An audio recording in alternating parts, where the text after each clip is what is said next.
I left Britain about a month and a half ago to get to Hubei province in China, and at the time I thought this was a really stupid decision. So I did not expect the situation that we're in now, that actually Wuhan is safer than Britain. How has China taken control of this crisis?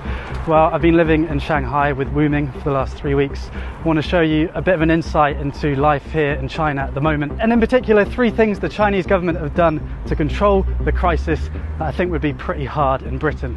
It's not all sunshine and daffodils. I'll talk a bit about the darker side at the end of the video. The Chinese government collect an immense amount of data about their citizens, and they're using it in novel ways to tackle the coronavirus. Every time Wu Ming and I want to leave the apartment complex, she's got to scan her face, and those images, as well as the images from all the CCTV cameras in China, of which there are about 200 million, are fed into a central database and then analysed using machine learning.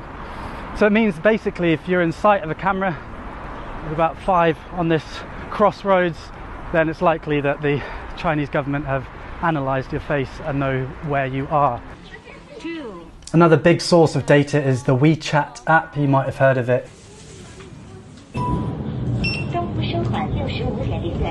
So that's WeChat. It's social media and your debit card all rolled into one super app, which is really convenient, but obviously also tracks. So the state know where you are, what you've bought, and what you're saying to friends. That's just the status quo, and the Chinese people generally know about this. The images you see are actually from the state media. But they're using this data to try the highest tech epidemic control ever attempted. So if you get ill in China and you go to a hospital, the hospital will register with the authorities, and the authorities will pull your name down from this big database. And they have an algorithm that will be able to tell you all the different places that you've been in the last 14 days and all the people that you might have been in contact with. So the bread that you bought with the WeChat app, the baker now will be notified that they have to self-quarantine for 14 days. And the people that you were next to on the flight, they now have to self-quarantine for the next 14 days. Every single citizen has a code, red, amber or green. I guess you are yellow. Why? Why? Because you come to Shanghai, not have 14 days. I'm a green. Safe.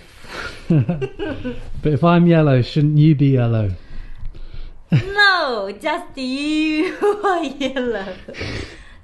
Maybe next week you are green. Good. Some city only green. You can drive car on the road. If the other colors you can't drive on the road. Yes. This does seem to be working because you can identify and contain hotspots before they get out of control. And it means that people can continue working if they're not at a risk of contamination, and then self-isolate if they are. We're in Shanghai, which is about 500 kilometers away from Wuhan, and the city's been locked down for months now. I mean, it's beginning to come back to life a bit.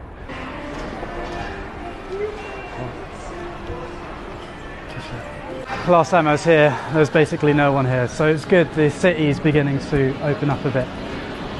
But generally you're not allowed to eat in the restaurants, you're allowed to buy takeaway, but you're not allowed to sit down and eat. This is Wu Ming's Tai Chi studio. My name is Wu Ming. I'm a Tai Chi teacher. This is my Tai Chi school because virus, so we can't teach our student. I don't know when we can open the door and welcome my student. Maybe next, maybe month. So I'm wait. Somebody give me repeat. The crisis has been a massive cost to the Chinese economy. They've taken the hit early on and hoping to reopen now most of the country. Every single person that comes into China now has to self-quarantine for 2 weeks. So every day I had to fill in this grid with my temperature. I'm just doing it now. 35.7. I don't know if that's low or not, but it's not a fever. And any flight coming into the country is screened. We've been waiting in Shanghai airport for about 2 hours now. We'll get there eventually.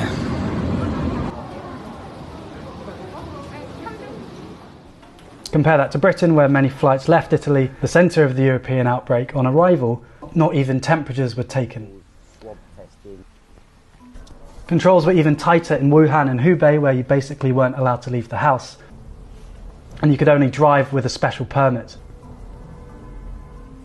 It's been the most aggressive disease control attempt ever in history. And it does seem to be working, because if people stay at home, the only people they can infect are their families, and then the transmission of the virus stops. So complete lockdown, tracing those with the virus with big data, and the glue that holds it all together is the intense promotion of social solidarity. The government have framed this as a people's war against the virus. There does seem to be a coming together of China. For example, 20,000 medical workers flew into Wuhan to help with the crisis. There's moving images of the doctors, both male and female, having their hair cut because supposedly there isn't time to shower. These messages of solidarity are all over social media and big adverts like these. 加油中国! We do it. Overcoming the epidemic requires collective action and personal sacrifice, like not panic buying and staying at home when you're told to. And the Chinese state has tools like these, screens in every public space, as well as controlling social media, and that has meant that the Chinese populace has complied with the requirements to control the virus, and not only comply but feel proud about it, at least on the whole. Comparing these bold actions of the Chinese state against Britain's response, which has been wash your hands, it could make Western democracies look impotent, and that's certainly the narrative that the Chinese media are pushing. But as you've probably thought to yourself watching this video, there are downsides to these policies.